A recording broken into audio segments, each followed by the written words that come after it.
혼산 기도 중에 방금 네. 말씀하신 내용이 아주 핵심적인 내용이 있는데 지금까지 기쁘게 들으셨다면 계시록을 잘 들으신 겁니다.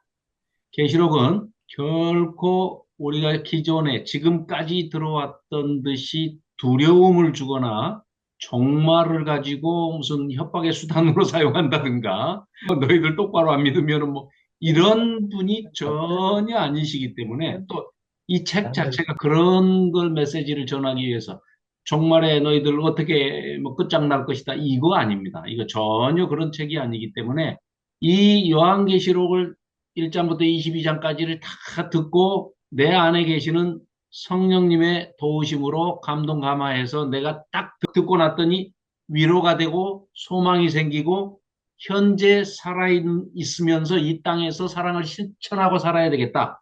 믿음과 소망과 사랑이 동시에 다 느껴지고 거기에 회복과 또 구원의 확신과 이런 것들이 딱 마음이 들면 계시록을 바로 읽으신 겁니다. 근데 계시록을 읽거나 들었는데 두려움이 생겼다. 그 잘못 전달하는 사람도 잘못 전달한 것이고 주석도 해석도 다 잘못된 겁니다.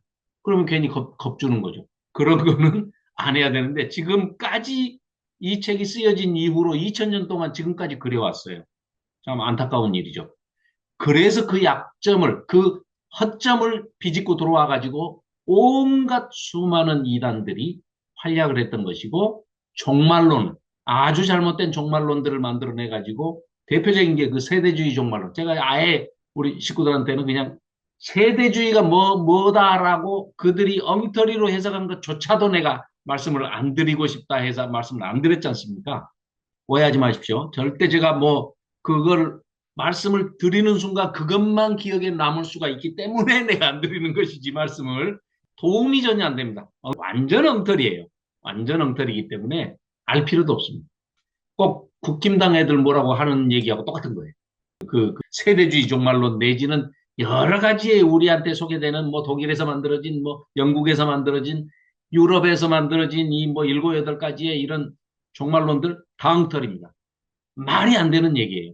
그러면 어떻게 2000년 동안 이 책이 쓰여지고 난 다음에 2000년 동안이나 그렇게 엉터리로 다들 믿어왔느냐? 그게 말이 되느냐?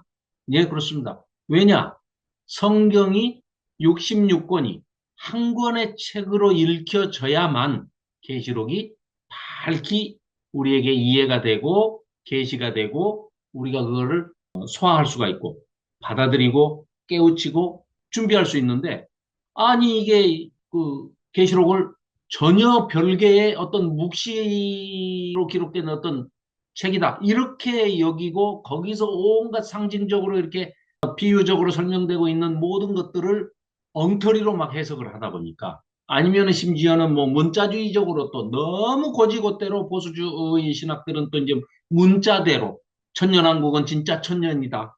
뭐 이런 식의 그러니까 상징적으로 해석을 해야 할 이런 부분들도 다 문자적으로 해석을 한다. 그러니까 적용을 엉터리로 했기 때문에 엉터리로 해석을 해서 그냥 이게 무슨 얘기인지를 모르게 돼버린 거죠. 그러나 우리가 이제는 많은 학자들이 또 이 과학의 발달로 인해서 아주 그냥 구조적으로도 잘 분석을 하고 또 이 고대 히브리어, 고대 헬라어, 고대 중분동 언어들을 공부한 언어학자들이 얼마나 열심히 아주 공부를 했던지 최근 2, 30년 동안에 거의 밝히 드러났습니다. 그래서 이제 제가 공부가 짧은 상태에서 여러분들과 계시록을 몇 번 나눴어요. 그랬는데 이제 제가 양심 고백을 하는데 그때 저는 분명히 그렇게 지도해 주시고 가르쳐 주시기 때문에 저는 받아가지고 그대로 전달을 했을 뿐인데 지금 와서 보니까 많이 미흡한 부분들이 많이 있었고 또 욕심내서 여러 가지 책을 또 이렇게 접하다 보니까 그런 것 같아요. 공부는 총량불변의 법칙이 있는 것 같아. 물탱크에 물 받듯이 조금씩 조금씩 이렇게 받아놓으면 물탱크가 아무리 커 보여도 그게 다 차듯이 바닷물도 마찬가지죠. 공부가 그런 것 같아요. 그래서 이렇게 하다 보니까 조금씩 조금씩 신학으로 보이기 시작하고 깨우쳐지기 시작하고 이제 이렇게 해서 아 이거를 바르게 이제 좀 전해드려야 되겠다.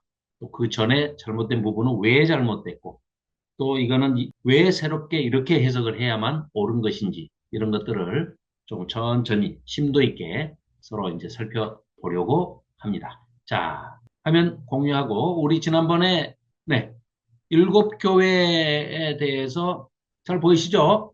화면 일곱 교회에 대해서 자, 그러니까 1장, 2장, 3장은 앞에 보세요. 1장은 뭐였어요? 밤모섬에 유배된 귀양살이가 한 사도 요한이 주일에 고심에 빠져가지고 밤모섬에 있는데 처음부터 한번 볼까요? 보는 게 낫겠네. 자, 이분이 이제 요한 사도입니다. 연세가 뭐 많이 됐죠. 90년 이후에 쓰인 책이라고 이제 추정이 되니까 근데 정확한 연도는 몰라요. 또 사도 요한이 썼는지도 모릅니다. 그러나 그런 문제를 지금 논할 건 아니기 때문에 그런 것들은 그냥 뭐 갑론을 박 해봐야 아무도 모르는 거기 때문에 의미가 없습니다. 그래서 이제 그건 뭐 우리가 본문을 이해하는 데 있어서 크게 중요하지 않은 거는 그냥 생략하고 넘어가겠습니다.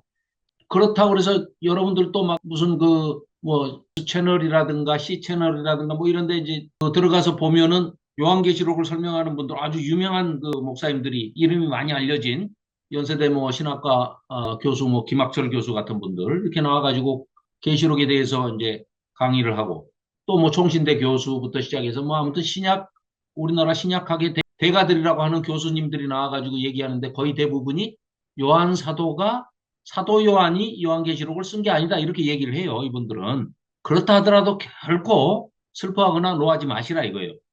고발도 하지 마시고 고소도 하지 마시고 왜냐 그런 의견을 가지고 있는 학자들도 있고 아니다 이거는 요한 사도가 썼어 모릅니다. 정확하게 이게 밝혀낼 수가 없어요. 그러니까 그냥 그런 거는 통과해도 본문을 이해하는데 전혀 문제가 되지 않으니까 그런 거는 어느 확인되지 않은 부분을 가지고 시간을 낭비할 필요가 없다. 자, 그래서 그런 얘기를 듣더라도 방금 드린 그런 말씀으로 이해하시면 됩니다, 그냥. 요한 사도가 이렇게 있을 때 뒤에서 음성이 들렸어요. 그래가지고 깜짝 놀래가지고 이제 쳐다봤죠.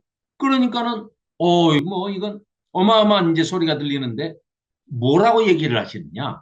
3절에 보니까 이 예언의 말씀을 읽는 자와 듣는 자와 그 가운데 기록한 것을 지키는 자, 읽고 듣고 지키는 자가 복이 있답니다. 그리고 때가 가깝다. 이렇게 얘기를 해요. 그럼 이게 이제 지금 예수님이 나타나셔서 친히 이제 이런 말씀이 음성으로 들렸단 말이에요. 그런데 때가 가깝다 하는 거는 우리 인간들이 생각할 때 가깝다 그러면 이번 달에? 아니면 올해? 아니면 적어도 내년에? 종말이 이렇게 생각할 수 있지만 뭐 어찌됐건 2000년이 넘었어요 지금. 2000년쯤 됐어요. 2000년 가까이 돼 가요. 이게 90년에 쓰였다고 가정한다면 거의 1900 한 30년 됐죠. 1930, 35년 됐어요. 가깝대요. 근데 때가 가깝대. 근데 아직 종말 안 왔어요. 그러니까 이런 차이들이 누구의 관점에서 어떻게 해석하느냐에 따라서 주석은 달라질 수 있고 해석은 더더군다나 번역할 때 이런 작업들은 지극히 인간의 편에서 했기 때문에 오류가 있을 수 있다. 그러니까 그거는 탓할 일이 아니에요. 중요한 중심 메시지, 핵심적인 메시지, 우리에게 들려주고 싶으신 말씀이 무엇인가 이걸 찾는 게 우리가 할 일이죠. 자, 그래서 무슨 얘기냐?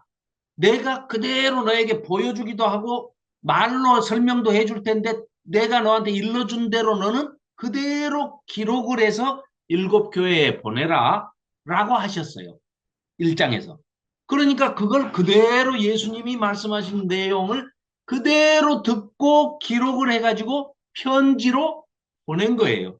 그런데 그러니까 첫째는 이 요한계시록의 글의 형식이 뭐라고요? 편지. 편지를 썼으니까. 그래서 일곱 교회가 이 편지를 받아보고 예배 시간에 읽어주면 이걸 예배 예전으로 쓰면서 예배를 드릴 때 사용을 했다는 거예요. 그러니까 자, 첫 번째 편지다. 정답입니다. 자, 두 번째 그런데 이게 무슨 얘기냐? 지나간 것도 있고 지금 일어나고 있는 일도 있고 앞으로 장차 일어날 수 있는 일, 과거, 현재, 미래를 다 보여주고 말해주고 계시해 주셨기 때문에 성격적으로는 예언 성격을 띠고 있다. 예언서다. 그러니까 요한계시록은 편지다. 서신이다. 오케이. 정답. 요한계시록은 예언서다. 오케이. 정답. 맞습니다. 둘 다 맞아요. 세 번째. 문학적인 장르로는 묵시를 포함한, 묵시도 계시의 하나의 종류입니다.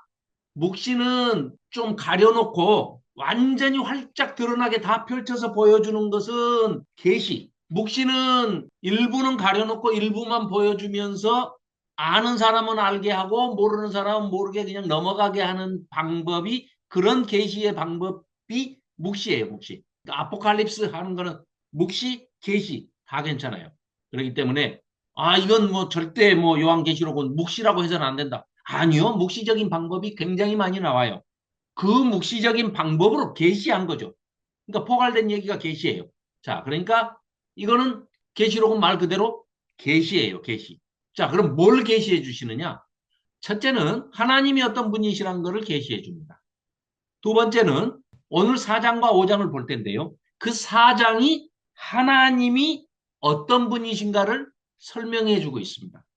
5장은 그 하나님으로부터 권세를 받으신 죽임당한 어린 양 예수 그리스도는 어떤 분이시고 무슨 일을 하실 것인가? 우리에게 주시는 메시지가 무엇인가? 이걸 4장, 5장이 밝히고 있는 겁니다. 그러니까 굉장히 중요한 내용이죠. 자, 1장은 그래서 계시의 방법과 이런 것들을 너 어떻게 해라라고 친히 나타나서 일러주신 장면이었고요.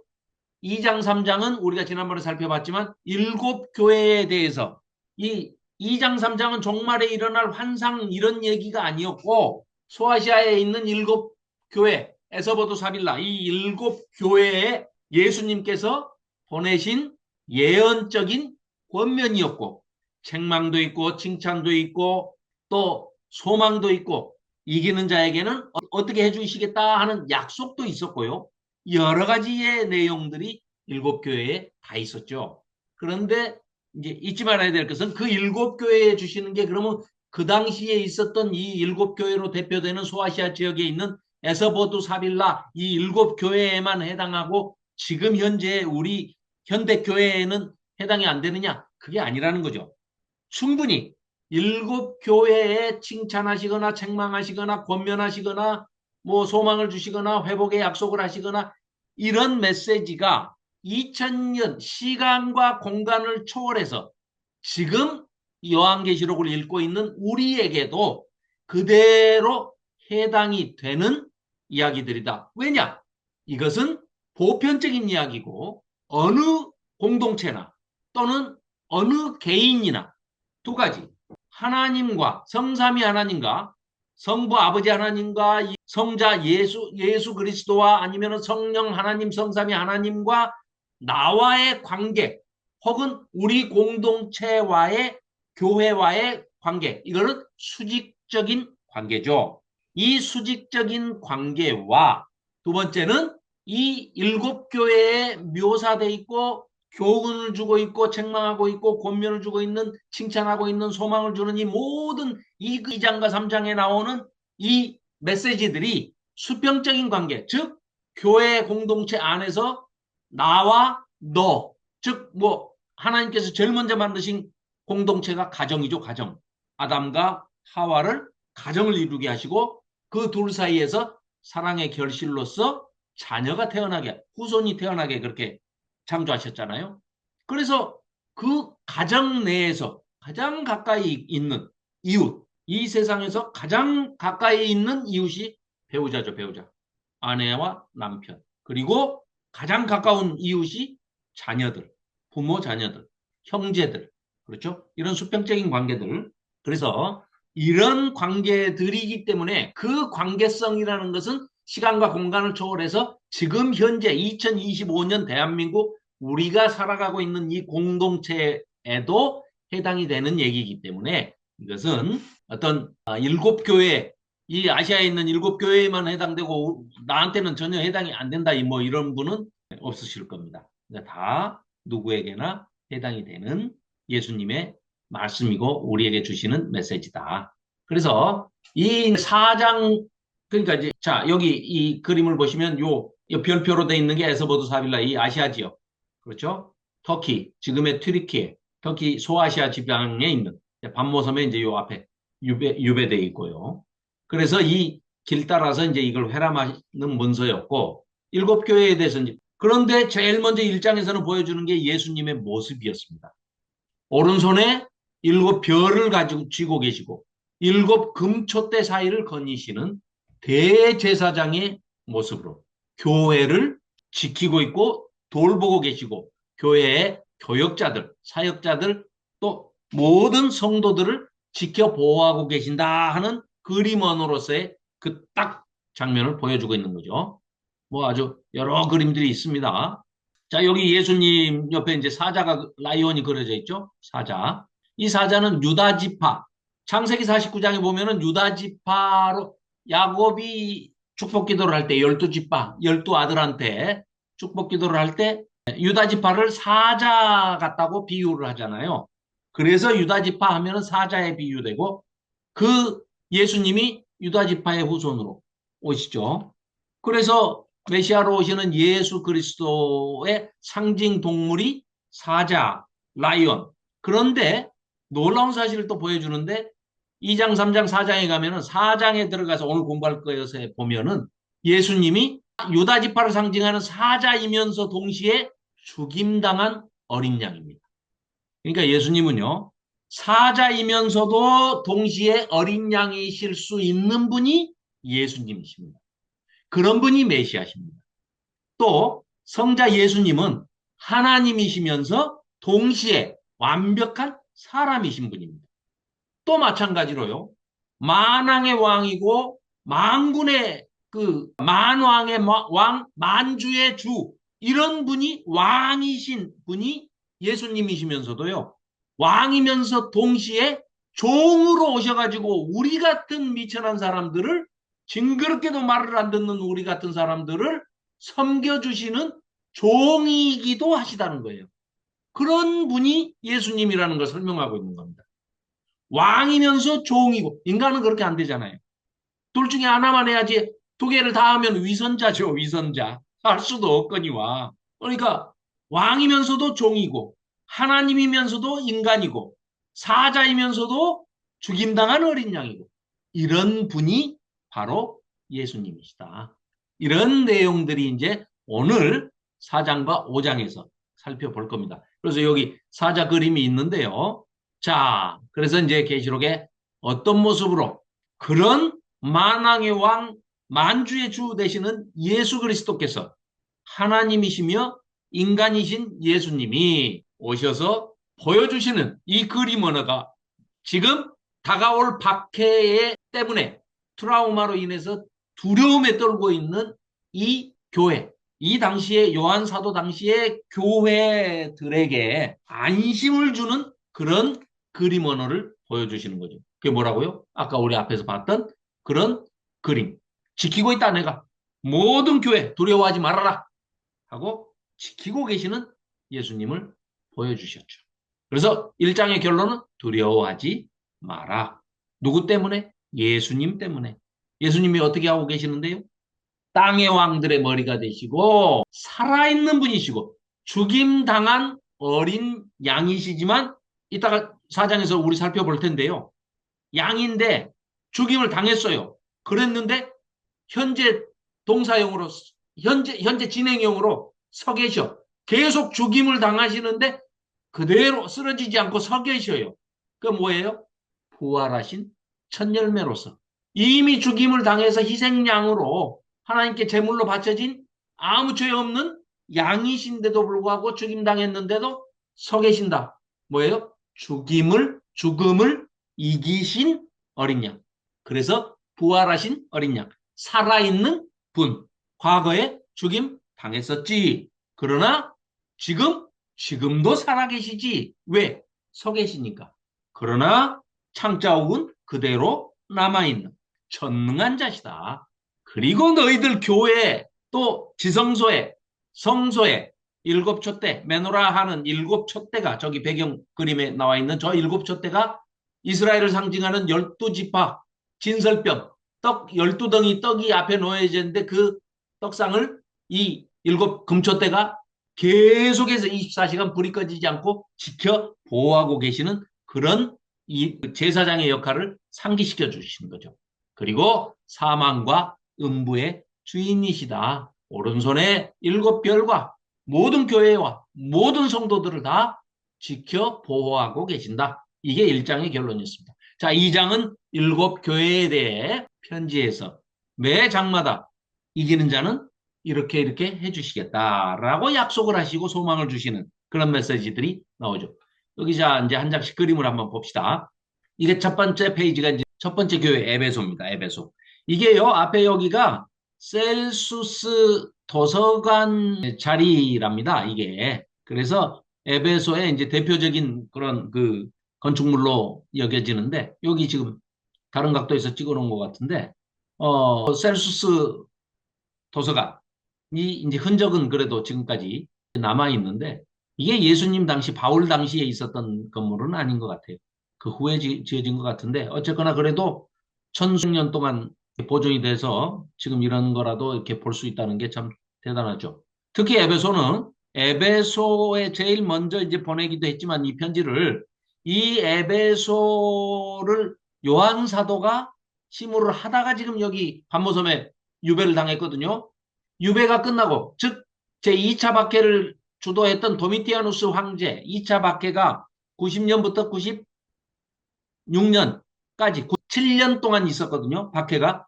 도미티아누스 황제가 죽고 난 다음에 풀려납니다. 요한 사도가. 그래서 다시 에베소로 돌아가죠.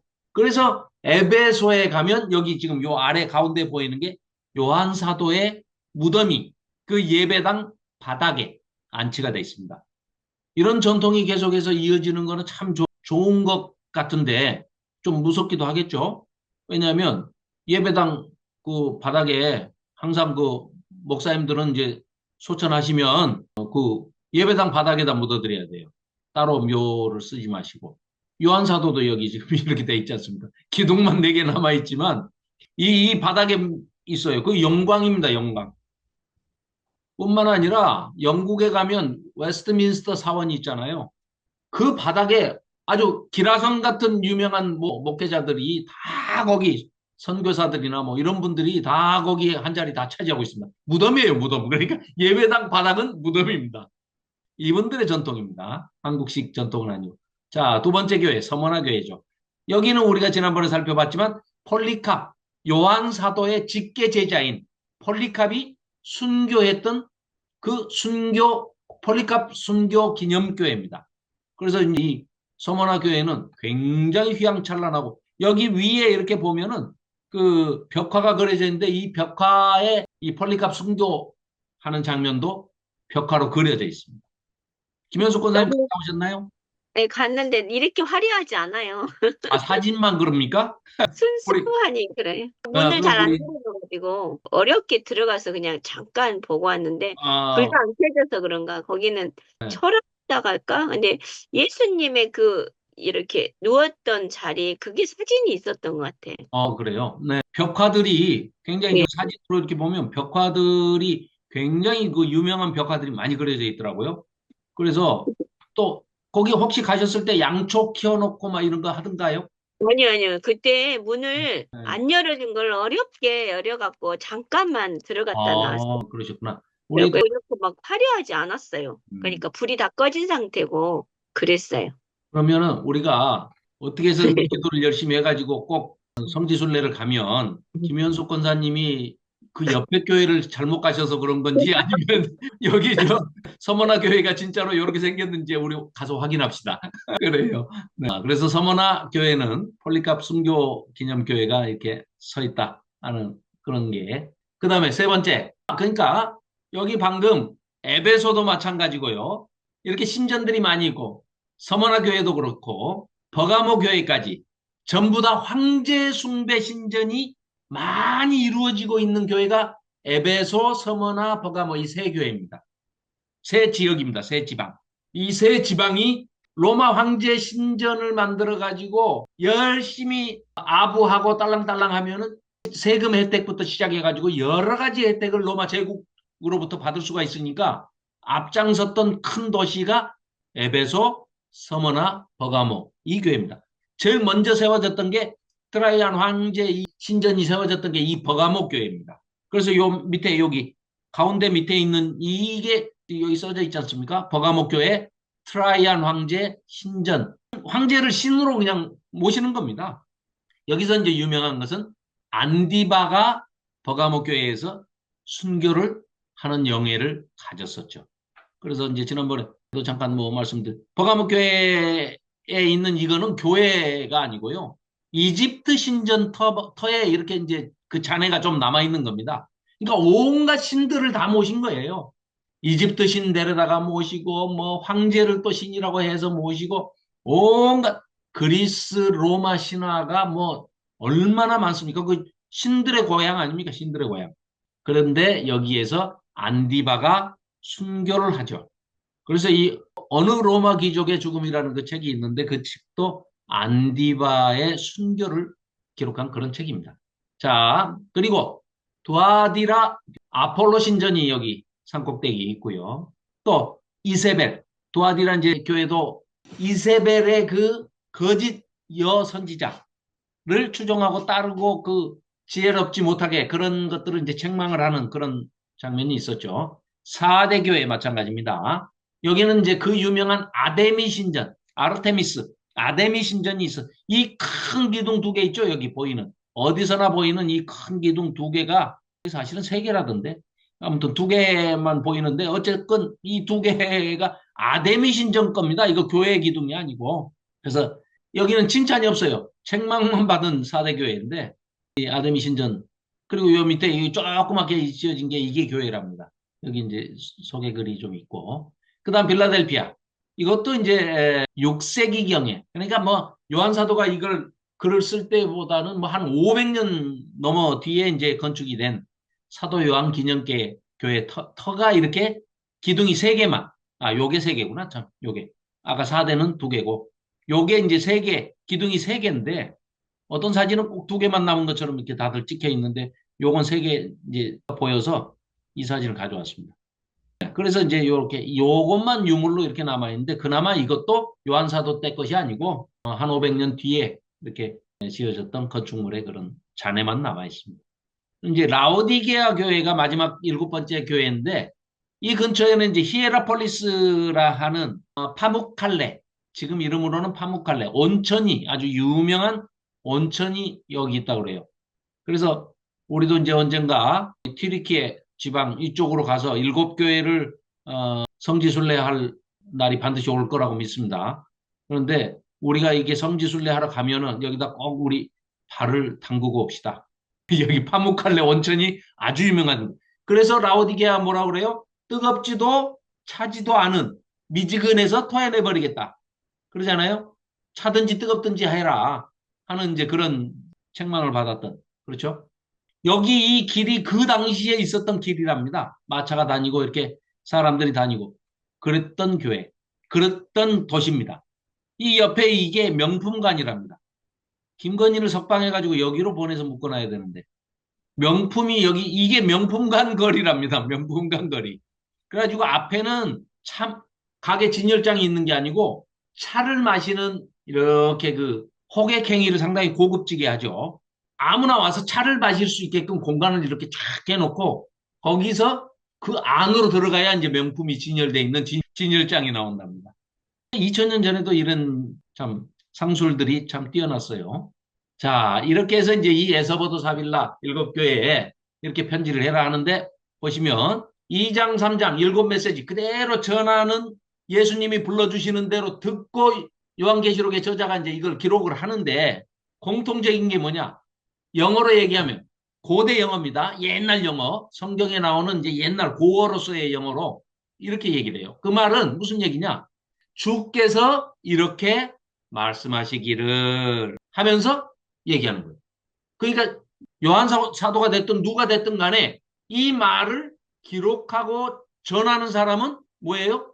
어떤 권위를 갖는다고요? 이게 내 말이 아니고 예수님께서 하신 말씀인데 예수님께서 이렇게 말씀하셨어. 그리고 나는 전할 뿐이야. 그러나 신적인 권위를 가지고 전하고 있는 거죠. Thus Lord. 이 영어지만 옛날 영어지만 이 문장으로 해가지고 이 뭡니까? 오라토리오 같은 거, 핸델의 뭐 그 할렐루야 같은 거 이런데 많이 그 인용을 해서 쓰죠. 성경 고어니까. 그래서 이제 우리한테 지금 번역되기는 에베소 교회 사자에게 편지하라 해놓고 이제 그렇게 번역도 하지만 원래 이 뜻은 뭐라고요? 주께서 이렇게 말씀하신다. 또 뭐뭐 하신 이가 이르시되 예수님에 대해서 소개를 하는 거니까 조금씩 다르게 표현하잖아요. 이러신 분이 말씀하시는데 코 아마르 아동 히브리어로 이제 이렇게 하면은 주님께서 말씀하시는데 타데 레게이 키리오스도 주님 헬라어로 아도나이 또 주님 히브리어로 그런 얘기입니다. 그러면서 이제 본론 얘기할 때는 뭐예요? 제일 먼저 나오는 게 뭐였죠? 내가 너의 행위를 알고 있다.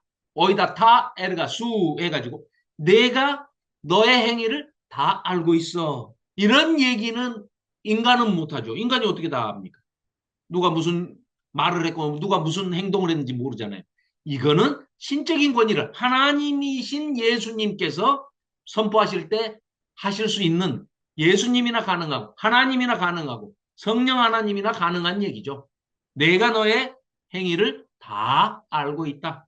잘한 일은 칭찬하시고 잘못한 일은 책망하시고 또 회개하라고 예언적인 권면도 하시고 약속도 하시고 또 말을 안 들을 때는 경고도 하시는 거죠. 자, 그러면서 본론. 이거 결론인데 내가 이걸 잘못 써놨네. 죄송합니다. 왜 저렇게 해놨지? 자, 귀 있는 자는 성령이 교회들에게 하시는 말씀을 들을지어다. 이렇게 하시면서 이기는 자는 하고 약속을 해주시잖아요. 이기는 자는, 이겨내는 자는, 그렇죠. 모든 환난과 고통과 아픔과 이런 모든 것들을 이겨내는 자는 내가 이렇게 해주마라고 약속을 하시죠. 그게 대표적으로 자, 이 표 잘 기억해 두십시오. 에서보드 사빌라 일곱 교회의 2장 3장에서 본문에 나왔던 내용들이 이렇게 정리가 됩니다. 예수님이 어떤 분이시냐면 요런 분인데 요 분이 하시는 말씀이 이런 거야. 아까 우리 살펴봤잖아요. 그리고 니네 교회가 어때 하고 교회의 상태, 잘한 일은 칭찬하시고 잘못한 것은 책망하시고 권면하시기도 하고. 자, 칭찬과 격려를 해주시죠. 그리고 책망하고 경고를 하십니다. 그리고 당부하기도 하고 촉구하기도 하시고 그리고 맨 마지막에 결론적으로 뭐라고 하십니까? 이기는 자들에게는 이겨내는 자들에게는 극복하는 자들에게는 내가 이렇게 해줄게 하시는 게 하나님의 낙원에 있는 생명나무에 영생하는 나무의 실과 과실을 주어 먹게 하리라. 서머나 교회 너희가 잘 이겨내기만 하면 생명의 면류관을 주며 둘째 사망의 해를 받지 않게 할게. 뭐 이런 식으로 일곱 교회에 이런 약속을 해주시는 거죠. 자, 그래서 이제 우리가 이 일곱 교회에 하시는 메시지 중에 지금 나한테 해당되는 게 어떤 것인가 충분히 자기 점검을 해볼 수 있고요. 그런데 또 거기에 칭찬이나 책망에다가 초점을 맞추기보다는 어떤 환란과 극복, 어떤 어려움이 대환란이 시련이 몰려와도 이것을 극복하고 이겨내는 그런 성도들에게는 주님께서 메시아께서 그리스도께서 예수님께서 어떻게 해주시겠다라고 하시는 그 예언적 권면과 약속, 소망의 약속, 격려 이런 메시지가 빠짐없이 이 일곱 교회의 맨 마지막에 끝에 반복되게 강조하고 있다. 여기에 그러니까 우리가 성경을 읽을 때는 여러 번 말씀드렸지만 성경을 읽을 때 유념해야 할 것은 성경이 생략하고 있는 것, 말하지 않고 있는 것을 알려고 애쓰지 마시고 그건 알 수도 없습니다. 또 그걸 가지고 여러 학자들이 아무리 입이 10개니까 10가지 얘기하고 입이 100개면 100가지 얘기를 하는데 그거 귀담아 들을 가치가 없는 거죠. 대신 우리가 신경 쓰고 포커싱을 해야 되고 딱 초점을 맞춰야 할 거는 뭐냐? 성경이 반복적으로 지속적으로 끊임없이 반복하고 강조하고 다시 한번 얘기하고 3번 하잖아요. 그러니까 원급, 비교급, 최상급 이래가지고 여러 차례 강조하는 부분은 그만큼 중요하기 때문에 성경이 계속해서 반복 강조하는 것에 초점을 맞춰야 된다. 이런 말씀을 드릴 수 있겠습니다. 자, 그래서 방금 말씀드린 그 일곱 교회의 마지막 부분, 마지막에 이런 약속해 주시는 부분이 어떤 소망의 약속을 주시는지, 이게 우리에게 또 1차 독자인 요한사도 2000년 전에 이 편지를 받아 보았던 7교회로 대표되는 모든 교회와 모든 성도들에게 주시는 이 예수님의, 주님의 약속이, 소망의 약속이 얼마나 중요한지 이걸 읽어보면, 아, 우리는 예수님의 이 약속을 붙들고 끝까지 우리가 어떤 시련과 어려움이 있더라도, 환난과 고통에도 우리가 그걸 잘 극복하고 이겨내면, 이런 소망을 주셨는데, 다른 분도 아니고 하나님이신 예수님께서 이런 약속을 해주셨는데, 우리가 지키기만 하면 이 영생의 생명나무의 실과를 먹게 하시고 하나님과 함께 영생복 나갈 수 있는, 그리고 우리를 한없이 영예를 지켜주시고 우리의 이름을 기록하시고 생명책에서 결코 지우지 아니하시고, 흰옷을 입고 예수님과 함께 다니신다는 것은, 흰옷은 대제사장이 입는 옷입니다. 레위기에 나오잖아요. 그래서 나중에 이제 베드로 후서 2장 9절에도 보면은 우리에게 왕 같은 존재이면서 대제사장 같은 존재이고, 이렇게 지금 우리를 하는 게 그냥 괜히 기분 좋으라고 띄워주려고 하시는 게 아니고, 실제로 예수님께서 우리를 그렇게 인정을 하신다는 겁니다. 왕 같은 제사장이다 너희는. 그래서 심지어는 하나님으로부터 물려받은 예수님이 가지고 계시는 모든 권세를, 우리를 예수님이 자기 보좌에 옆에 나란히 앉게 해주신다는 거예요. 함께 옆에 앉게 해가지고 같이 통치하자, 이런 말씀을 하고 계시는 거죠. 여기에 소망을 두면 결코 이게 겁주고 협박하고 두렵게 하려고 하는 책이 아니고, 이런 소망을 갖고 정말 기쁨에 차는 그런 위로의 메시지다. 자, 그래서 이제 윌리엄 홀먼 헌트 이 그림도 설명을 드렸었죠. 3장 20절. 지난주에 했었죠. 이 계시록의 전체 메시지의 핵심 메시지일 수도 있는 3장 20절 말씀. 즉, 이 말씀은 볼지어다 내가 문 밖에 서서 두드리노니, 예수님이 계속 두드리고 계신다는 거예요. 누구든지 내 음성을 듣고 문을 열면, 그러니까 이게 들리는 사람이 문을 열겠죠. 아니, 우리도 집 밖에서 초인종을 누가 차인벨을 누르거나 문을 두드리면 들어야 우리가 나가서 문을 열어주든지 할 거 아니에요. 못 들으면 누가 왔는지를 모르니까 문을 못 열어주는 거죠. 그래서 이거는 불신자들한테 하는 얘기가 아니라는 건 지난번에 말씀드렸잖아요. 그렇기 때문에 예수님께서 지금 내 문 앞에 오셔가지고 나를 향해서 문 밖에 서서, 현재 진행형입니다. 서서 문을 두드리시는 거는 현재 진행형이에요. 두드리시는, 계속해서 두드리고 계신다는 거예요. 서서, 이거는 과거형입니다. 두드리고 계시는 거는 현재 진행형입니다. 그러니까 이걸 듣는 사람은 문을 열게 돼 있는 거죠.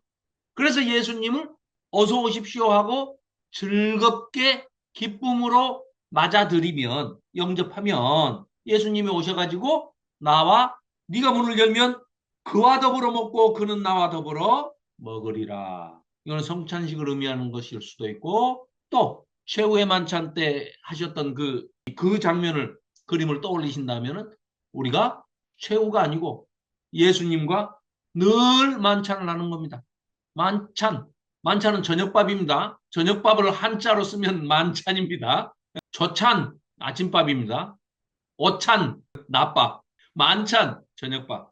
뭐 이렇게 복잡하게 만들어놨나 몰라. 예수님이 밥 먹자고 그래요. 식탁 교제를 하시자는 겁니다. 이게 잘못 해석이 되면 큰일 나는 겁니다. 마치 내가 문을 열면 예수님이 들어오시고 내가 문을 닫아버리면, 그렇게 되면은 어떤 오류가 생기느냐? 어마어마한 오류가 생기죠.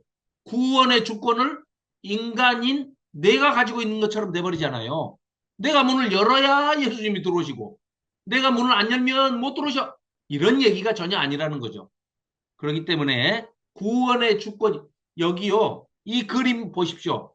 두 개 그림 다 밖에는 손잡이가 없습니다. 문 밖에는 손잡이가 없어요. 안에서만 열 수 있는 겁니다. 그 말은 예수님께서 우리와 식탁 교제를 하고 싶으셔서 문을 두드리시니까, 깨어있는 자는 그 두드리는 소리를 듣고 예수님의 음성을 듣고 환영해야 된다는 얘기죠. 그래야지 이게 구원과 연결시켜가지고 내가 문을 열면 구원을 받고 내가 문을 안 열면 이건 완전히 교리적으로 엉터리가 돼버립니다. 그래서 구원의 주권이 우리에게 있는 것이 아니다. 이건 오해가 없어야 된다. 자, 이제 4장 들어가겠습니다. 4장 1절부터 11절까지. 자, 아까 4장에서 잠깐 설명을 드렸지만 이게 크게 보면 이런 거예요. 4장은 하나님은 거룩하시고 전능하신 창조주시고 시간과 공간을 초월하시는 분이고 또 과거에도 계시고 현재에도 계시고 미래에도 계시는 존재하시는 분이시다.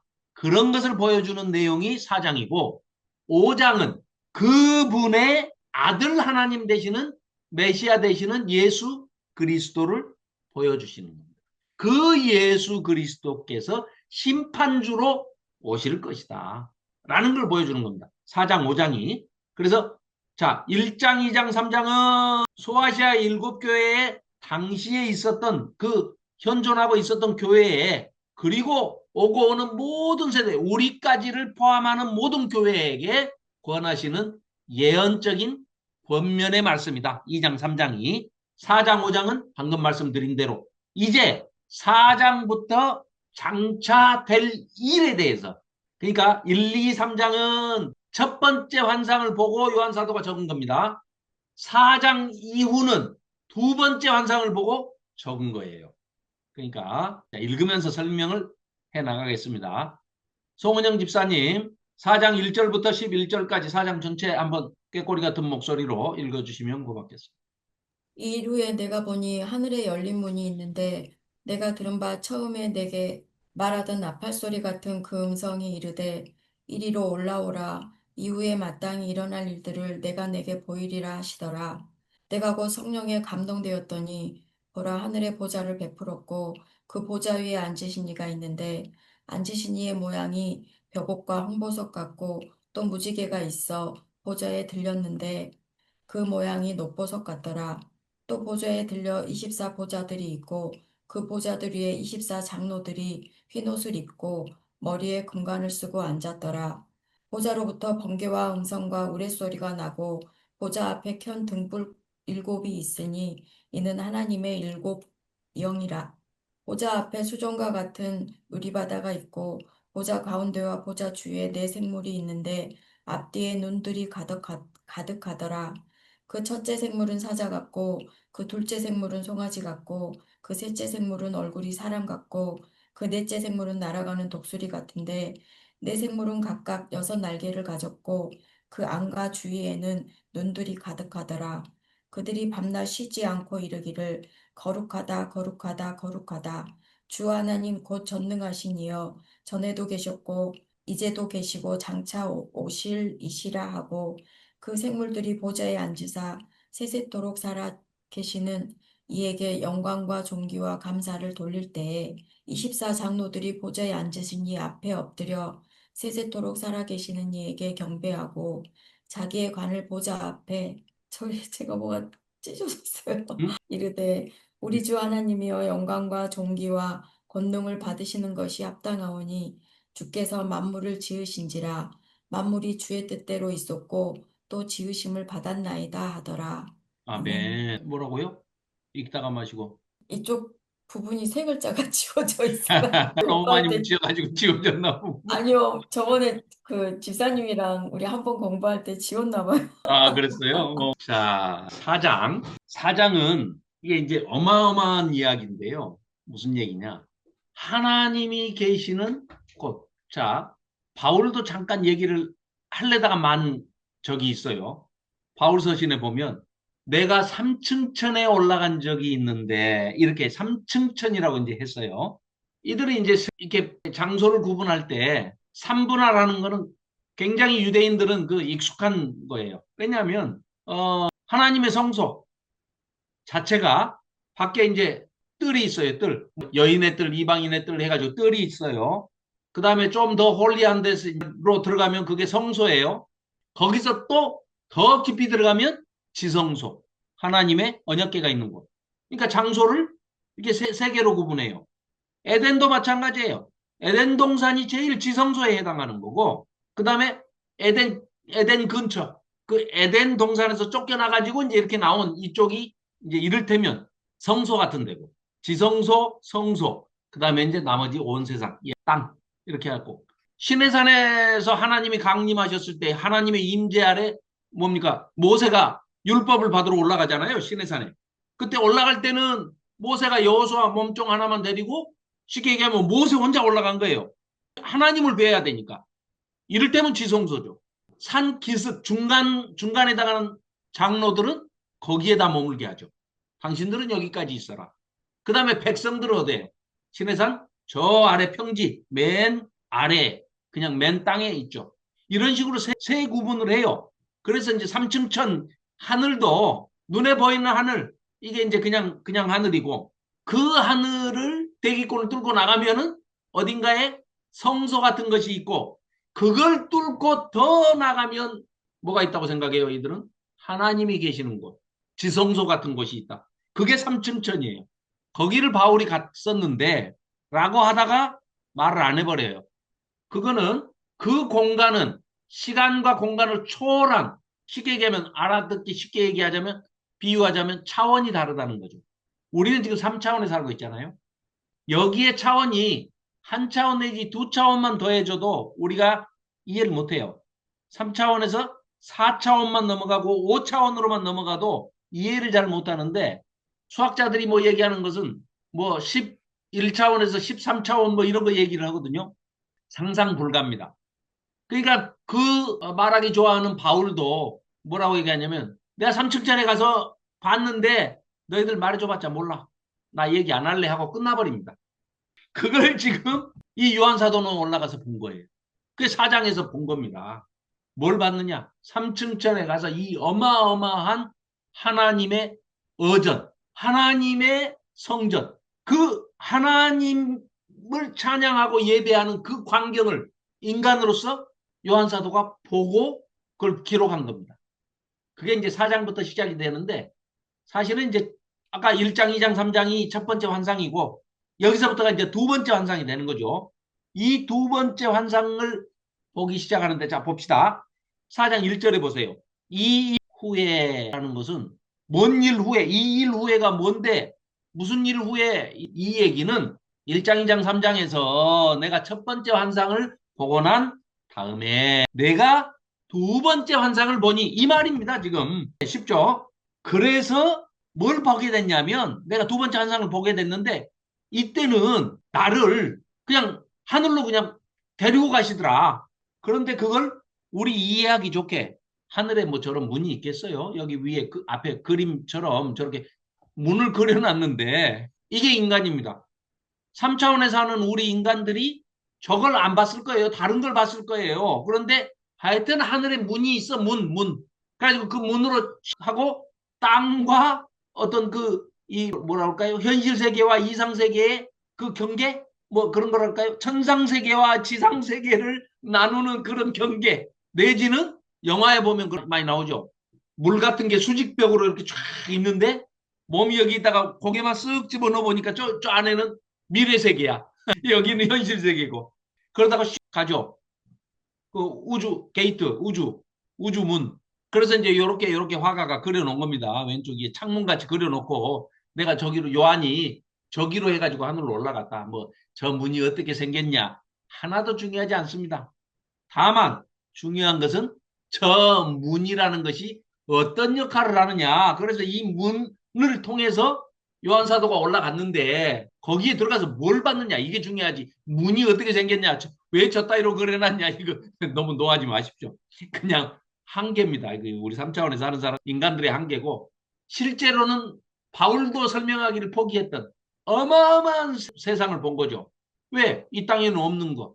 하나님께 속한 하나님이 임재하고 계시는 천상, 어전, 하늘 3층천에서 일어나고 있는 하나님을 찬양하고 예배하는 그 광경을 본 겁니다.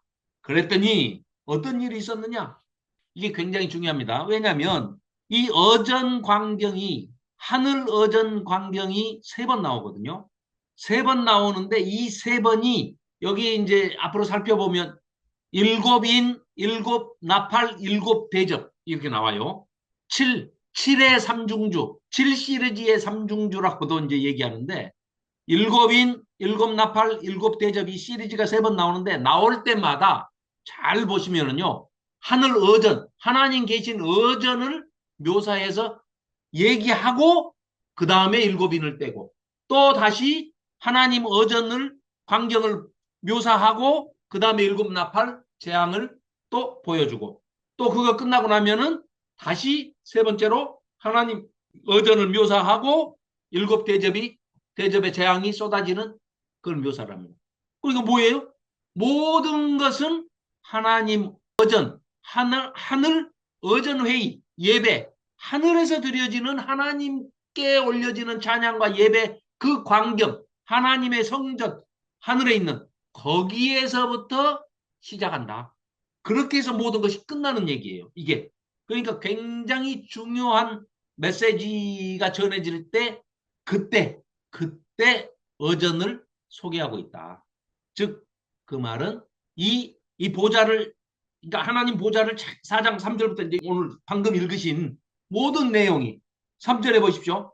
3절, 2절, 곧 내가 성령에 감동되어 가지고 보라 하늘의 보좌를 베풀었고 그 보좌 위에 앉으신 이가 있는데 누가요? 하나님.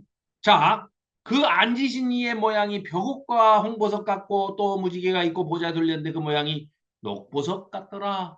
휘황찬란한 보좌다 이 말이죠. 이 뭐 보석의 이름이 중요한 게 아니죠. 그죠? 또 보좌에 둘러 24보좌들이 있었답니다. 24개의 보좌가 있었는데 그 보좌에 24장로들이 흰옷을 입고 머리에는 금관을 쓰고 거기 앉아 있더라는 거예요. 이름은 안 나옵니다. 그러니까 몰라요. 누군지는 모릅니다. 자, 그런데 이제 그러니까 이거에 대해서 24장로가 누구냐라고 얘기를 하면 이제 어떤 학자들은 또 이렇게도 얘기해요. 12지파와 신약에 가서 12사도가 12 더하기 12 하니까 합해서 24장로 이렇게 표현한 것이다. 이렇게 주장하는 학자도 있습니다. 그거 맞다 틀리다 얘기할 수가 없어요. 자, 전에는 이제 이렇게 표현을 했어요. 노 목사님께서. 지금도 그렇게 말씀을 하시던데, 그건 말도 안 되는 얘기다. 요한 사도가 여기 지금 올라가서 이걸 보고 있는데, 12사도 중에 혼자 유일하게 살아가지고 지금 여기 올라가서 보고 있는데, 어떻게 24보좌에 그 12사도 중에 한 사람인 요한 사도가 여기 있는데, 그게 24장로가 될 수가 있느냐. 그러니까 말이 안 된다 그랬어요. 근데 제가 오늘 생각해 보니까요, 말이 돼요. 말이 될 수 있어요. 왜냐? 하나님의 능력을 너무 무시하신 거야. 너무 폄하하신 거예요. 왜냐? 지금 살아있는 요한 사도가 올라가서 봤다 손 치더라도 그 보여지는 광경은 먼 미래에 일어날 일을 지금 보여주고 있을 수 있잖아요. 그러면 이스라엘의 12지파와 예수님이 또 신약시대에서 예수님께서 직접 고르신 12명의 사도들 충분히 그럴 수 있다. 그럼 그거에 대해서 서로 각자의 생각만 노 목사님은 노 목사님 생각을 얘기하시고 나는 내 생각을 얘기한다 하면은 안 되잖아요. 서로 자기 주장만 하면 성경적 근거를 대라. 제가 되겠습니다. 21장으로 가보십시다. 21장 저 뒤에 21장 맨 마지막에서 한 장 빼놓고 21장으로 가봅시다. 21장 12절을 한번 보세요. 그러니까 본문 밖에서 찾아가지고 하면은 논쟁밖에 안 되는데 본문 안에서 찾아가지고 얘기를 하면 근거가 됩니다. 그럼 이 24장로가 누구냐? 설명 안 하니까 모릅니다. 그게 정답이에요. 근데 우리가 유추를 해볼 수 있어요. 생각을 해볼 수 있는데 본문이 얘기를 합니다. 21장 12절 보십시오. 크고 높은 성곽이 있고 12문이 있는데 이게 지금 새 예루살렘입니다. 새하늘과 새 땅, 새 예루살렘이에요. 그러니까 요한사도가 올라가서 봤을 수 있죠. 자, 그랬을 때 12문이 있는데 문에 12천사가 있고 그 문들 위에 이름을 썼는데 이스라엘 자손 12지파의 이름들이라. 12지파의 이름이 쓰여 있다는 거예요. 14절 보십시오. 14절. 그 성의 성곽에는 12기초석이 있답니다. 요번에는 기초석이에요. 아까는 12개의 문이었습니다. 게이트, 문. 요번에는 기초석이 있답니다. 기초석이 있고 그 위에는 어린 양의 12사도 예수님이죠. 예수님의 12사도의 12 이름이 있더라. 이스라엘의 12지파 플러스 예수님의 12제자, 12사도, 12를 완전수 12를 두 번 더해서 24장로는 신구약을 막론하고 하나님의 백성을 모두 포함해서 일컫는 말이 24장로겠구나. 이렇게 해석을 하는 것이 합리적인 해석이고 이게 바른 해석이 될 것이다. 그래서 노 목사님한테 이렇게 한번 제가 말씀을 건의를 드려보고 싶습니다. 이게 요한이 여기 지금 보고 있는데 어떻게 그 요한이 24장로에 들 수가 있느냐라는 생각은 아니죠. 지금 올라갔지만 장래의 일을 보여주면 가능한 얘기죠. 다들 동의를 별로 안 하시는 눈치여서 넘어가겠습니다. 네가 무엇이 간데 감히 노 목사님한테 도전을 하느냐 이런 표정이셔서 자 그렇게 해서 사장 이제 계속 보겠습니다. 아까 말씀드린 그러니까 이 버전 광경 자체가 굉장히 뭐 영광이고 휘황찬란하고 신비스럽고 막 거룩하고 이제 이런 것들을 다 보여주는데 결국은 이 광경이 이 사장에서 보여주는 이 광경이 결국은 나중에 우리의 예배, 우리의 예전, 헬라어로는 리투기아라고 하는데 여기에서 그래서 예배 모범이 나온 것이다. 이렇게 말씀드릴 수 있습니다. 자, 그래서 보겠습니다. 자, 5절입니다. 보좌로부터 번개와 음성과 우레소리가 나고 소리가 이제 음향 효과가 있습니다. 항상 하나님의 임재, 하나님이 나타나시면 시내산 꼭대기에 율법을 주시기 위해서 모세를 불러 올려가지고 하나님이 시내산 꼭대기에 임재하셨잖아요. 그때도 이런 단어들을 쓰고 있습니다. 번개와 소리. 여기는 지금 음성이라고 해놨는데 사실은 소리죠, 소리. 번개와 소리와 우레소리와 지진과 뭐 이제 점점 막 한 개씩 더 음향 효과가 막 더해져요. 나중에 보면. 예. 번개, 소리, 천둥, 지진 막 엄청납니다. 이런 것들이. 자, 보좌 앞에 수정과 같은 유리바다가 있고 보좌 가운데와 보좌 주위에 네 생물이 있는데 앞뒤에 눈들이 가득하더라. 눈이 가득하다는 것은 뭐겠어요? 하나님의 그러니까 전지전능하시는 모든 것을 다 살펴보시는 하나님, 성령 하나님, 성자 예수님, 성부 하나님을 묘사하는 그런 그 비유적인 표현이죠. 비유적인 표현. 자, 그렇게 해서 눈들이 가득하더라. 이 네 생물은요, 사실은 우리 그 에스겔서에서 한번 케루빔 나왔잖아요. 케루빔. 사방면으로 얼굴이 다 다른데, 자, 7절. 첫째 생물은 사자 같고, 사자는 뭐죠? 야수, 그 뭐죠? 그, 뭐라고 그러죠? 그 와일드니스. 그러니까 그, 가축 말고, 모든 짐승인데, 그냥 그, 자연에 살고 있는 짐승들. 그, 백수의 왕, 백수죠, 백수. 그러니까, 사자가 넘버원이죠. 둘째 생물은 송아지 같고, 송아지 같다는 건 이제 그, 새끼고, 크면은 소가 되죠. 소는 가축을 대표하는 거죠. 인간과 가장 인간에게 도움을 주는 이로운 가축의 대명사. 그리고 셋째 생물은 만물의 영장인 인간, 사람. 그 얼굴이 사람 같고 그 넷째 생물은 공중에서 제일 대표 으뜸가는 맹금류, 독수리 같은데 그러니까 사자 같고 소 같고 사람 같고 독수리 같은 것이지 사람은 아니에요. 또 독수리도 아니고 송아지도 아니고 사자도 아닙니다. 같다고 그랬어요. 그런데 네 생물이 각각 날개가 또 6개씩 있대요. 6날개를 가졌고 그 안과 주위에는 눈들이 또 이것도 가득하답니다. 참 그래서 이걸 어떻게 설명하기가 어렵습니다. 그림으로 보는 수밖에 없습니다. 그래서 자 사장에 보면 사장 마저 읽어봅시다. 자 8절에 들어가서 8절에 보시면 네 생물은 각각 6날개를 가졌고 그 안과 주위에는 눈들이 가득하더라. 그들이 밤낮 쉬지 않고 이르기를 뭐라고 이제 창화하느냐. 거룩하다, 거룩하다, 거룩하다. 3번 연속 나오네요. 거룩하다, 거룩하다, 거룩하다. 주 하나님 곧 전능하신 이여 전에도 계셨고 이제도 계시고 장차 오실 이. 자, 전에도 계셨고는 과거죠. 또 이제도 계시고 현재죠. 장차 오실 이. 미래. 세 가지 시제가 지금 이 8절에는 다 나오잖아요. 그런데 거의 대부분의 한글 번역본을 보면은요, 4장 전체를 과거형으로 해서 번역을 해놨습니다. 이거는 잘못된 겁니다. 헬라어 원본을 보면은요, 원문을 보면 8절만 이렇게 나오는 게 아니라 세 가지 시제가 다 나와요, 다. 원문에는. 그런데 한글 번역은 뭐라고요? 전부 과거형으로 번역을 해놨어요. 왜냐? 내 본 것, 그러니까 봐 버렸으니까 이미 다 과거형이다. 그리고 히브리어는, 아니, 헬라어는 뭐 별로 시제에 뛰어난 그런 언어가 아니다. 문법이 좀 뭐 시원찮다. 그러니까 그냥 다 과거형으로 이렇게 써도 된다라고 하고 그냥 과거형으로 다 번역을 했다고 봐요. 그런데 헬라어 원문을 보면은요, 이렇게 돼 있습니다. 1절, 2절은 과거형 동사를 쓰고 있어요. 그러니까 이 4장 전체가 다 과거형으로 쓰면 안 되는 거고, 이 4장 한 장면 안에 시제가 다 바뀝니다. 과거에서 현재로, 현재에서 미래로 다 바뀌어요.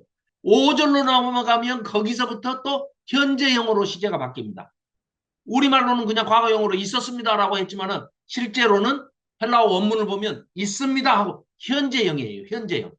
있습니다. 그리고 8절까지는 현재형으로 쓰고 9절에 딱, 그러니까 지금 8절 요 세 가지 시제를 딱 소개해 놓고 9절에 가서는 완전히 시제가 이제는 미래형으로 바뀝니다. 그러니까 굉장히 의도를 가지고 과거형, 현재형, 미래형으로 쓰고 있는 겁니다. 이렇게 변화하는 이 시제를 그대로 다 보여주고 있습니다. 그러면 왜 이렇게 복잡하게 한국 학자들이 생각할 때 말하듯이 아이고 저 히브리어나 뭐 헬라어가 뭐 이 시제에 대해서 뭐 별로 분명하지도 않은 그런 어법이인데 왜 이렇게 어렵게까지 해가면서 이렇게 시제를 세 가지를 다 해서 썼냐 이 말을 하면 8장 마지막 부분이 이걸 강조하기 위해서 과거형 동사, 현재형 동사, 미래형 동사를 썼던 것이다. 뭐냐? 8절 하반부에 거룩하다, 거룩하다, 거룩하다. 삼중 강조를 해놓고 과거, 하나님 곧 전능하신 하나님이 전에도 계셨고 현재도 이제도 계시고 또 미래 장차 오실 분이다. 이걸 강조하기 위해서 이렇게 세 가지 시제를 갖고 와서 썼다. 그럼 왜? 뭐 때문에 강조하냐? 니들이 지금 어려움을 닥치고 있는데 이 어려움이 한 번으로 끝날 것도 아니거든. 그러나 두려워하지 말아라. 과거에도 너희들의 조상들이 아니면 너희 선조들이 너희 윗 사람들이 겪었던 그런 환란도 하나님이 함께 하셨던 것이고 다니엘서에 나왔던 그 사자 굴에 던져진 다니엘을 사자의 입을 틀어막아서 구해줬던 것을 그 바벨론, 페르시아 이 제국들 시대를 거쳐가면서 너희들 포로기 때 그거 다 온 세상이 지켜보게끔 역사하신 분이 하나님 아니냐. 과거에도 그렇게 하셨잖아. 그런 분이 지금도 살아계셔서 그렇게 하시고 계신다. 봐라, 봤지 않냐. 촛대, 금촛대 사이를 거닐고 계시고 일곱 별을 손에 쥐고 계시는 예수님 모습을 봤지 않냐. 지금도 그렇게 하고 계시고 앞으로도 너희들이 환란을 겪을 때 걱정하지 마라. 미래에 닥치는 환란도 이겨내. 순교 두려워하지 마라. 그러면 하나님께서 이런 회복의 소망의 약속을 주시고 이렇게 해주신다고 하시는데 걱정하지 마. 그러니까 이 지금 현재 이런 어려움에 처해 있는 악이 득세하고 있고 못된 놈들이 저렇게 옛날 바벨론은 안 그렇습니까? 우리는 이스라엘 백성이고 하나님의 성전이 여기 있는 예루살렘에 살고 있는데 저 못된 아수르가 다 우리를 다 죽이는데도 하나님 돼가지고 가만히 보고만 계시고 아수르 편을 들어주시고 바벨론 편 들어주시고 세상에 이럴 수가 있습니까? 이랬었는데 그 악이 득세하는 그런 현실을 보고 너희들 그랬을 때 그 뭐 하룻밤에 히스기야 때 하룻밤에 18만 5천 명을 싹 그냥 송장이 되게 하신 그런 하나님을 너희 조상들은 봤지 않냐. 그러니 소망을 붙들고 이 냉혹하고 잔혹한 현실을 싸워서 이겨라. 절대 흔들리면 안 된다. 살아 계신다. 하나님이 살아 계신다. 왜 살아 계시냐? 전에도 계셨고 지금도 계시니까 지금도 살아계시니까 앞으로도 너희들을 지켜주실 것이다. 그리고 조금만 기다려. 이 전 역사에 다 하나님이 친히 개입하셔가지고 다 정리하실 거야. 걱정하지 마. 곧 예수님이 재림하신다. 이 소망의 메시지를 준 겁니다. 문제는 그게 2000년이 걸릴지는 사실은 몰랐으니까 이렇게 하는 것이지. 그리고 그 2000년이 우리한테나 2000년이지. 하나님한테는 우리가 세고 있는 이 2000년이 아니잖아요. 3차원에 매여 계시는 하나님이 아니시기 때문에. 이런 얘기를 우리가 봐야 된다. 자, 앞에 지금 우리가 이제 이게 다 읽었는데요. 읽어서 사장의 모습이 이렇습니다. 사실은 이 그림을 보십시오. 내생물이 이렇게 있다고 그렸고요. 이 보석으로 휘황찬란한 모습으로 이렇게 하나님 의자가 이제 이렇게 돼 있고, 요거 24장 요 아래 아까 뭐라 그랬죠? 우리 21장 12절하고 14절을 보니까 12문은 12지파, 12기초석은 예수님의 12사도 뭐 이렇게 돼 있잖아요. 그리고 요 뒤에 있는 사람들은 지금 찬양하고 있는 겁니다. 다 입 벌리고 있잖아요. 마스크 안 쓰고. 하품하고 있는 거 아닙니다. 자, 이게 사장의 모습입니다. 하나님의 의자를 보고 똑같은 광경을 그려와라 했더니 다 달라요. 100명이면 100명이 다 다르게 그립니다. 자, 그래서 이제 여기서부터는 5장인데 왜 이게 4장이 됐지? 뭐 아무튼 네. 자, 면류관을 벗어서 이 24장로가 내려놓는데요. 지금 그림이 5장 그림인데. 자, 우리 늦게 시작했죠? 좀 더 봅시다. 자, 그러니까 자, 9절. 그 생물들이 보좌에 앉으사 세세토록 살아계시는 이에게 영광과 존귀와 감사를 돌릴 때 24장로들이 보좌에 앉으신 이 앞에 엎드려 세세토록 살아계시는 이에게 경배하고 하나님께 경배하고 자기의 관을 보좌 앞에 드리며 이르되, 드리며에다 가입표해 놓으셨죠? 잘하셨습니다. 이게 드리며가 아니고, 아니 하나님이 우리한테 면류관을 주시지 우리가 하나님한테 면류관을 드리는 게 아니잖아요. 번역이 잘못된 겁니다. lay down, 내려놓으며. 이 그림 보십시오. 이 사람들 다 황송해가지고 하나님 앞에서 하나님께서 금면류관을 주시니까 이걸 감당하기 무겁습니다. 우리가 감히 하나님 앞에서 왕이 쓰는 관을 쓰다니요 하고 겸손의 상징으로 이렇게 벗어서 lay down, 내려놓는 겁니다. 그래야 맞죠. 자, 그리고 우리 주 하나님이여 영광과 존귀와 권능을 받으시는 것이 합당하오니 주께서 만물을 지으신지라 만물이 주의 뜻대로 있었고 또 지으심을 받았나이다 하더라. 그래서 요한이 올라가서 본 것이 바로 이런 것들입니다. 참 어마어마하죠. 자, 이게 하늘 어전 광경입니다. 자, 이렇게 하고 5장에 가서 이것도 이제 5장으로 바꿔야 되겠다. 자, 5장으로 가서 내가 봄에 또 이제 이어서 보는 겁니다. 내가 봄에 보좌에 앉으신 이의 오른손에 두루마리가 있습니다. 여기 두루마리가 있습니다. 오른손에 두루마리가 있는데 안팎으로 쏟고, 에스겔서에도 보니까 두루마리에 안팎으로 글이 쓰였더라 하는 대목이 나오잖아요. 그죠? 자, 안팎으로 쏟고 7인으로 봉해졌답니다. 이렇게. 옛날에는 이제 촌농을 떨어뜨려 가지고 인장반지나 뭐 이런 걸로 꾹 눌러서 이렇게 딱 봉해버리면 누군가가 이거를 떼서 열어볼 권세를 가진 사람만이 열어보는 것이지, 이거를 한번 떼버리면 저 촌농이나 거기에 이제 임금 같으면 옥새 역할을 하는 반지 있지 않습니까? 인장반지. 그걸로 이렇게 꾹 누르면은 조각된 것처럼 이렇게 꾹 문양이 찍힌단 말이죠. 그러니까 저건 아무나 뗄 수가 없는 것을 지금 상징하고 있는 거죠. 그래서 7인으로 봉해졌어요. 또 보니까 힘 있는 천사가 큰 음성으로 외칩니다. 힘 있는 천사가 여기 나타났어요. 앞에 그림에. 이 힘 있는 천사가 큰 음성으로 외치기를 누가 그 두루마리를 펴며 그 인을 떼기에 합당하냐 외쳤습니다. 그러니까 무슨 얘기예요? 이 7인으로 봉한 두루마리를 자격이 있는 사람이 떼내기만 하면, 지금 저 요한사도 입장에서는 하늘에 올라가가지고 저 어절에 하나님 계시는 그 주변에 24장로부터 시작해가지고 막 휘황찬란한 보석과 무지개와 막 찬양을 하는, 하나님 거룩하다고 막 찬양을 하는 이런 것을 봤어요.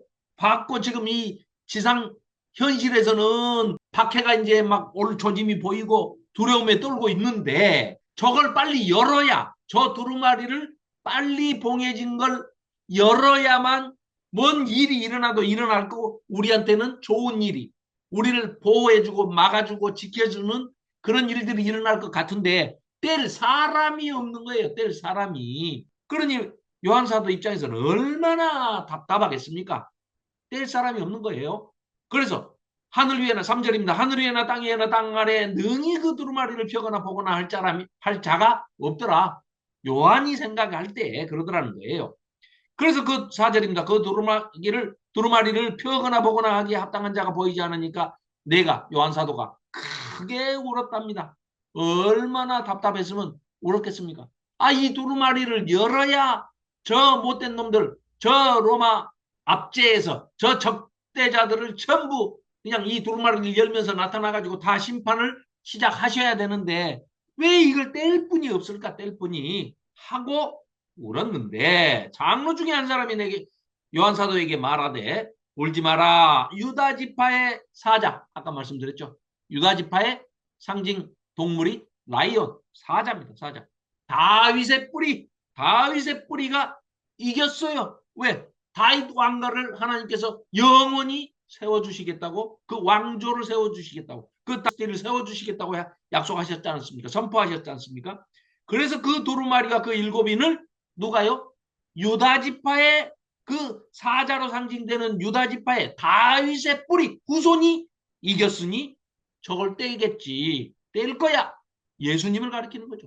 그러면서 그 예수님을 뭐라고 묘사를 하고 있느냐? 5절.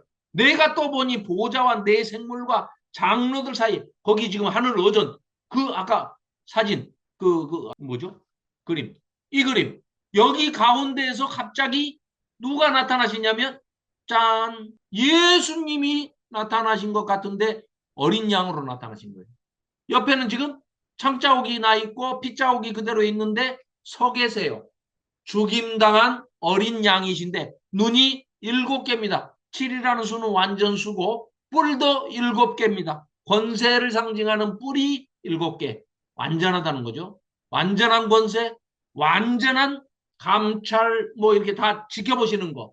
모든 걸 알고 계시는 전지전능하신 모든 걸 알고 모든 걸 행하실 수 있는 전지전능하신 죽임당한 어린 양. 죽임을 이기는데요. 죽이는 것은 폭력적이죠. 그런데 죽임을 이기는 것은 똑같이 폭력을 행사해서 이기는 게 아니라 십자가에서 희생제물이 돼가지고 죽으심으로 이겨버렸다는 거예요. 거기에 아주 독특한 신비가 있는 것이죠. 똑같이 악을 악으로, 폭행을 폭행으로, 전쟁을 전쟁으로 대응해가지고 이기신 게 아니라는 말씀이죠. 그게 놀라운 겁니다. 그러니까 요한계시록을 22장까지 우리가 잘 살펴보면은요. 하나님의 방법은 사탄의 방법과 전혀 다릅니다. 그들은 그들이 심판하게 합니다. 악이 악을 심판하게 하십니다. 그건 나중에 살펴보기로 하고. 자, 그래서 이 어린 양이 나와서 보좌에 앉으신 아니구나. 5절. 내가 또 보니 보좌와 내 생물과 장로들 사이에 한 어린 양이 서 있는데 일찍이 죽임을 당한 것 같더라. 그에게 7뿔과 7눈이 있으니 이 눈들은 온 땅에 보내심을 받은 하나님의 7영이더라. 성령이라는 얘기죠. 그 어린 양이 예수님이죠. 나와서 보좌에 앉으신 이의 오른손에 두루마리를 받았습니다. 예수님이 하나님으로부터 그 두루마리를 받았어요. 취하시니라. 그 두루마리를 취하심에 이 두루마리가 저 뒤에 보면 10장에도 또 나오는데요. 요거 잊지 마시기 바랍니다. 두루마리가 두 가지가 나와요. 계시록에는 5장 여기서 지금 큰 두루마리가 나오는데 이게 계시록의 전체 중심 줄거리를 나타내고 있는 겁니다. 그걸 대변하는 거고 10장에 가서는 작은 두루마리가 나와요. 이게 바로 우리가 어려워하는 삽입부, 끼워져 있는 설명하는 그 삽입부를 대변하는 작은 두루마리. 이 두 가지 두루마리만 잘 해석을 해도 전체 이 요한계시록의 전체가 구조가 확 눈에 들어옵니다. 잡힙니다. 그건 내가 나중에 이제 또 친절하게 설명을 드릴게요. 어렵지 않습니다.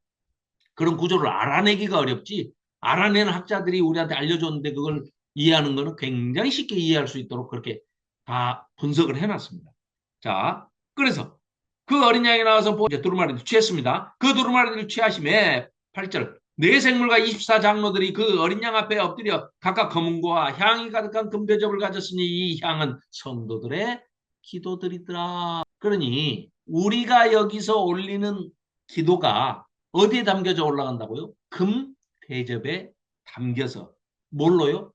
향이 하나님께 올려드리는 향, 금향로에서 피워지는 그 향기로운 향이 금대접에 담겨가지고 지금 하나님께 상달된다는 겁니다. 우리의 기도가. 그러면 우리가 기도의 내용이 얼마나 우리가 심사숙고하고 신중하게 생각을 하고 기도를 해야 되는지가 나오는 거죠. 맨날 뭐 맡겨놓는 것처럼 하나님 이것 주시고요, 저것 주시고요, 내놓으시고요, 나중에 안 된다고 왜 안 줘요? 이러면 곤란하고 뭘 달라는 게 아니고 아무튼 기도의 내용은 여러분들이 이제 늘 하시는 거니까 이런 5장 8절에 묘사되어 있는 기도가 이런 거구나라는 걸 아신다면 우리가 좀 더 깊이 그 기도의 내용에 대해서도 좀 생각을 해야 되겠다 하는 이런 부분을 생각을 하셔야 되겠다. 뭐 이런 말씀 드릴 수 있겠습니다. 자, 오늘은 이제 그만 있자. 그러면 그들이 새 노래를 불러 이르되 야 여기 이제 그러면 이거 몇 절 안 남았으니까 읽고 부족한 거는 그냥 다음 시간에 하겠습니다. 자, 9절 그들이 새 노래를 불러 이르되 두루마리를 가지고 그 인봉을 떼기에 합당하시도다. 이제 예수님을 찬양하는 겁니다. 그러니까 아까 제가 서두에 말씀드렸죠. 4장은 하나님을 보여드리는 거고 5장은 이 두루마리를 떼실 분은 예수님밖에 안 계시는데 그 예수님을 심판주로서의 예수님을 우리에게 보여주고 설명해주고 계시해주는 내용이 5장이다. 이렇게 딱 정리하시면 됩니다. 4장은 하나님, 5장은 구속하신 어린 양 예수님, 4장은 창조하신 창조주 되시는 하나님, 5장은 구속주 되시는 구원주 되시는 하나님, 심판주 되시는 예수님, 구원주 되시는 예수님, 심판주 되시는 예수님. 이렇게 생각하시면 되죠. 자, 그들 일찍이 죽임을 당하사 각 족속과 방언과 백성과 나라 가운데서 사람들을 피로 사서 하나님께 드리시고 그들로 우리 하나님 앞에서 나라와 제사장들을 삼으셨으니 그들이 땅에서 왕 노릇 그래서 왕 같은 제사장 그렇죠 하리로다 하더라. 내가 또 보고 들음에 여기 지금 하늘에 올라가서 아까 4장에서 그 하늘 문이 열려가지고 거기로 이제 올라갔잖아요. 그래서 어전회의를 보는 겁니다. 그 광경을 보고 예수님께서 두루마리를 취해가지고 두루마리를 읽기 바로 직전의 상황인데 찬양을 하는 거예요. 그 어린 양을 찬양하는 새 노래를 부르고 있는 겁니다. 또 내가 부르매 들음에 보고 들음에 보좌와 생물들과 장로들을 둘러선 많은 천사의 음성이 있으니 그 수가 만만이요 천천이라 무지하게 많더라는 얘기죠. 큰 음성으로 이르되 죽임을 당하신 어린 양은 능력과 부와 지혜와 힘과 존귀와 영광과 찬송을 받으시기에 합당하도다 하더라. 내가 또 들으니 하늘 위에와 땅 위에와 땅 아래와 바다 위에와 또 그 가운데 모든 피조물이 이르되 보좌에 앉으신 이와 어린 양에게 보좌에 앉으신 이 하나님 어린 양 예수님에게 찬송과 존귀와 영광과 권능을 세세토록 돌릴지어다 하니 네 생물이 케루빔이 이르되 아멘하고 장로들은 또 엎드려서 경배하더라. 어전 예배 광경이고 찬양 광경이고 이 5장에서 이런 하늘의 모습이 보여진 것입니다.